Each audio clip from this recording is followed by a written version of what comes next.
बिस्मिल्लाहिर्रहमानिर्रहीम। अस्सलाम वालेकुम। कैसे हैं आप सब? जहाँ रहें खुश रहें, आबाद रहें, खुशियाँ बांटते रहें। तो आज की टिप नंबर मेरी वन जो है वो इस तरह के खाली रैपर से रिलेटेड है कि जब हम घर में बिस्किट बच्चे खाते हैं तो इस तरह के खाली रैपर तो हमारे घर में होते ही हैं। निमको के हों या बिस्किट के हों, चॉकलेट के हों, किसी भी चीज़ के हों, इनको आप कभी भी मत फेंकें। इन रैपर का आप इस्तेमाल करके अपने घर की चीज़ों को बचा सकते हैं नमी से और इनको कीड़ा लगने से। तो इस तरह आपने एक साफ़ सुथरा रैपर ले लेना है। ये रैपर मेरा जो है ये एक केक का रैपर था, तो इस तरह मैंने इसको इसके साइज़ का कट कर लिया है। कट करने के बाद मैंने इस तरह इस जार के ऊपर लगा दिया है, जिस तरह मैं आपको वीडियो में लगाते हुए दिखा रही हूँ। इस तरह से मैंने फिर ये इसका ढक्कन से और थोड़ा सा ख़राब हो गया था, लूज़ हो गया था, पर इस तरह से मैंने इसको ऊपर लगा दिया है। क्योंकि अगर आपका जार का भी ढक्कन लूज़ हो गया हो तो आप भी इस तरह से इसको टाइट कर सकते हैं। फिर इसके अंदर इस तरह से कोई भी नमी नहीं जाएगी और ना ही आपको इसके अंदर कोई मसला बनेगा। तो इस तरह से आपने खाने वाली चीज़ों को इस तरह से महफूज कर लेना है। टिप नंबर 2 जो है वो भी मेरी इस तरह से है कि गर्मियाँ आने से पहले आपने सारे काम जो है वो सर्दियाँ आने से पहले आपने सारे काम जो है ख़त्म कर लेने हैं। क्योंकि आजकल जो है सर्दियों का मौसम आ रहा है। सर्दियों में फिर ज़्यादा जो है काम जो होता नहीं है, दिन छोटे होते हैं और वो ख़त्म नहीं होता। आपने क्या करना है, आजकल जो मौसम है सर्दी का आ रहा है और आप कॉटन के कपड़े जो हैं हमने उठा के रखने हैं, उनको आपने किस तरह से सेव करना है। बाज़ का हमारे सेफ में जब हम इसे रखते हैं तो मिट्टी पड़ने का भी ख़तरा होता है। आपने इस तरह का एक कपड़े का बैग ले लेना है। पहले तो आपने उसको इस बैग में कपड़ों को इस तरह से प्रेस करके इन कपड़ों को इस तरह बैग में डाल देना है। जिस तरह से मैंने आपको दिखाया है कि इस तरह से मैंने इनकी तह भी लगा ली है और इनको अच्छी तरह से मैंने जो है कर लिया है। करने के बाद मैं इनको इस तरह बैग में, जो कपड़े का बैग होता है उसमें डाल दूँगी, यानी जो शॉपर होता है, तो इस तरह से मैं उसमें डाल दूँगी। चाहे आप कपड़े का शॉपर ले लें या दूसरा शॉपर ले लें, लेकिन बड़ा सारा ले लें और इसके अंदर आपने इस तरह से इसके डाल देना है। फिर डालने के बाद आपने कहना, हमारे घर में बहुत सी पुरानी बेड शीट्स पड़ी होती हैं, उनके वो बेड शीट तो हमारी ज़ाया हो जाती हैं, लेकिन उनके तकिए जो हैं वो हमारे काम आ जाते हैं। मेरे भी इस तरह बहुत ज़्यादा बेड शीट्स जो भी ख़राब हो गई थी और उनके तकिए भी पड़े थे। उनके जो कवर होते हैं, कवर ऊपर वाले जो होते हैं वो हमारे बहुत ही काम के होते हैं। आपने कहना क्या है, इस तरह कपड़े जो हैं शॉपर में डाल के तो इसके अंदर इस तरह से रख देने हैं। जो मोटे मोटे कवर हैं इनके, तो इस तरह से इनके ऊपर कोई भी मिट्टी नहीं जाएगी। आप जिस तरह मर्ज़ी इन्हें आप अपने कबर्ड में जिस तरह मर्ज़ी रखें तो सारा साल ये महफूज रहेंगे। फिर जब सीज़न आए तो आप इनको निकाल लें। इस तरह से आपने आगे से फोल्ड कर देना है, ऊपर से आपने फिर इस तरह से इसको टाइट करके तो आपने इसको इस नीचे वाली साइड पे करके आपने रख देना है। इस तरह से आपके कपड़े जो है महफूज रहेंगे, ना तो इन पे मिट्टी लगेगी ना ही कोई दाग लगेगा। तो टिप नंबर 3 जो है वो इस तरह से है कि आजकल जो है मोबाइल स्टैंड बहुत महंगे महंगे बाज़ार से मिलते हैं, लेकिन कुछ लोग जो हैं वो नहीं अफोर्ड कर सकते। मैं भी आपको आज घर में ऐसा स्टैंड बनाने का तरीका बताऊंगी कि आप किचन में काम करते वक्त या आपने कभी भी कहीं भी वो अपना मोबाइल रख के देखना हो तो आप इस स्टैंड को आप इस्तेमाल कर सकते हैं। तो इस तरह से मैंने आपको ये स्टैंड बनाने का तरीका जो है आपके सामने शेयर कर रही हूँ। आपने कोई इस तरह से मोटा सारा जो है वो गत्ता ले लेना है। गत्ता लेने के बाद आपने इस तरह स्केल की मदद से उसके आपने जो है वो लाइन वगैरह आपने सीधी लगा लेनी है। इस तरह मैंने इसको फोल्ड करके दरमियान से इसके दोनों पार्ट जो हैं वो बराबर कर लिए हैं। अब इसके दरमियान में जिस तरह मैं आपको वीडियो में दिखा रही हूँ, आपने भी इसी तरह इस पे लाइन लगानी है। फिर आपने एक मसलस शेप इसकी दे देनी है और ट्राई एंगल जिस तरह आप देते हैं तो इस तरह से आपने इसको दे देनी है। इस तरह जी आप फिर मैं आपको दिखाती हूँ कि बाद में मैंने इसकी कटिंग किस तरह से करनी है। तो इसकी कटिंग ज़रा जो है वो की मदद से आप नहीं कर सकेंगे। पहले तो आपको शुरू में इसके लिए जो है वो कटर ही इस्तेमाल करना पड़ेगा, क्योंकि इसको हमने अंदर से काटना होता है, बाहर वाली साइड से नीचे से हमने इसको नहीं काटना होता। तो ये जिस देखें मैंने जो शेप बना दी है, जिस तरह मैंने लाइन लगाई है, आपने लाइनों के ऊपर ऊपर से इसको कट करना है। मैं आपको कट करके भी दिखाती हूँ। तो इस तरह से आपने इसको कट कर लेना है।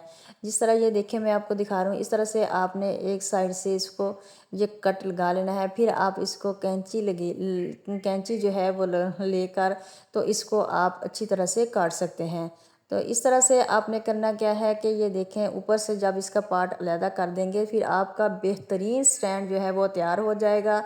फ्री ऑफ कॉस्ट आपका स्टैंड जो घर में ही आप इसको तैयार कर सकते हैं। जब ये पुराना हो जाए फिर आप न्यू भी तैयार कर सकते हैं। मुख्तलिफ़ तरह के स्टैंड आप घर में इस तरह से बना सकते हैं। तो इस तरह से आपने अपने आपकी मनी सेविंग भी होगी और आपकी जो टाइम है वो भी बचेगा। तो ये देखिए, मैं आपको मोबाइल रख के दिखा रही हूँ। जब उन औरतें किचन में काम कर रही होती हैं तो उनको कभी मोबाइल की देखना बहुत मुश्किल पड़ता है, क्योंकि वो रेसिपीज़ वगैरह भी देखती हैं। तो इस तरह से वो रख के वो आसानी के साथ अपना मोबाइल जो है वो देख सकती हैं। तो ये देखिए, मैंने इस तरह से रख के इसको आप जहाँ चाहें उधर की तरफ आप इसको कर सकते हैं। तो उम्मीद करती हूँ आपको मेरी ये टिप बहुत पसंद आई होगी। टिप नंबर 4 जो है वो इस तरह से बोतल से रिलेटेड है कि जब हम कभी बोतल का इस्तेमाल करते हैं तो इसमें हमें कभी भी वो प्लास्टिक की जो बोतलें होती हैं इनको नहीं ज़ाया करना चाहिए। शीशे की भी आप ले सकते हैं, लेकिन प्लास्टिक की ज़्यादा बेहतर रहेगी, क्योंकि शीशे का ख़तरा होता है कि वो कहीं हाथ वगैरह में ना लग जाए। तो इस तरह से आपने इसके ऊपर वाली साइड को कट कर देना है। फिर आपने कैंची लेके इसके ऊपर वाले पार्ट को बिल्कुल आपने बराबर कर लेना है। इस तरह फिर मैं आपको दिखाऊंगी कि हम घर में ही फ्री ऑफ कॉस्ट जो है वो बहुत ही अच्छा सा ऑर्गेनाइज़र तैयार कर लेंगे। तो आपने भी इस तरह से फ्री ऑफ कॉस्ट जो है वो ऑर्गेनाइज़र तैयार कर लेना है। इसकी शेप जो है आपने ऊपर से बिल्कुल सही कर लेनी है। तो इस तरह मैंने अब इसको नीचे से भी कट कर लेना है। आप कटर की मदद से इसको नीचे से भी कट कर लें। तो इस तरह जब वैसे ही आप कट करते जाएंगे तो ये आसानी से कट भी हो जाएगी, क्योंकि जब हम शीशे की ये लेंगे तो शीशे की लेते वक्त जब हम इसे कट करेंगे तो फिर हमारे हाथ में भी लग सकता है, या जब नीचे गिर जाए इसमें हम अपनी चीज़ें जो रखेंगे अगर वो नीचे गिर जाए तो फिर ये हमारे हैंड पे लग के खून भी निकल सकता है। तो आपने ये बिल्कुल नहीं करना। इस तरह से आप इसको ले लें। फिर आपने क्या करना है कि डबल टेप ले लें। डबल टेप आपने इस तरह से लेके मैं आपको दिखाती हूँ कि आपने किस तरह से डबल टेप का इस्तेमाल करना है, क्योंकि डबल टेप जो है वो बहुत अच्छी होती है। उससे चिपकी हुई चीज़ें जो हैं वो कभी भी नहीं उतरती। तो आपने डबल टेप लेके इसकी साइड पे ये देखिए इधर से लगा देनी है, और लगाने के बाद आपने ऊपर से इसका जो भी कवर होगा वो डबल टेप का उतार देना है। फिर मैं आपको दिखाऊंगी कि आपने इसको कहाँ पर जो है वो सेट करना है। तो इस तरह से हमारे किचन में बहुत ज़्यादा जो है छोटी छोटी चीज़ें बिखरी होती हैं। चम्मच वगैरह हमारे घर में छोटे बहुत बड़े जो हैं वो बहुत ज़्यादा इस्तेमाल होते हैं।